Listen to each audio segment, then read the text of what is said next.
சொல்லுங்கண்ணே. டேய், நான் ஒரு கேள்வி கேட்குறேன், அதுக்கு வெளிப்படையா பதில் சொல்லணும். சொல்லுங்கண்ணே. நான் ஒரு பெட்டியில் 5 கோடி ரூபாய் பணத்தை உங்கள் முன்னாடி வச்சு அதை நல்லா பேக் பண்ணி ஒரு அட்ரஸை கொடுத்து அங்கே கொண்டு போய் வைக்க சொல்கிறேன். அந்த பணத்தை எடுக்கணும்னு உங்களுக்கு தோணுமா தோணாதா? அண்ணே, இந்த கேள்வியை கேட்டதுக்கு நீங்க பேசாம எங்களை கண்ணந்தனமா வெட்டி போட்டுருக்கலாண்ணே. டேய், கேட்ட கேள்விக்கு மட்டும் பதில் சொல்ற. உனக்கு அந்த பணத்தை எடுக்க தோணுமா தோணாதா? எங்களுக்கு சத்தியமா தோணாதுண்ணே.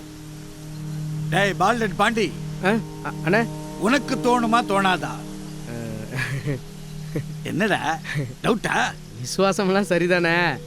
திடீர்னு பண கஷ்டம் வந்ததுன்னு வைங்க, கடவுள் கொடுத்தா நினைச்சு எடுத்துக்கலாம்னு தோணுண்ணே. இவனுக்கு 7 ஆரம்பிச்சிருச்சு போல இருக்குது.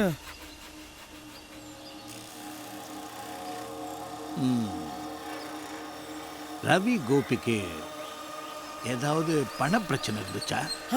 அண்ணே, அவங்களான இப்படி பண்ணாங்க? நீங்க இப்போ ஒரு வார்த்தை சொல்லுங்கண்ணே, அவங்க 2 பேர் தலையை வெட்டி கொண்டு வந்து உங்க காலடியில் போறோண்ணே. டேய், இவன் ஒருத்தன் ஆர்வக்கோள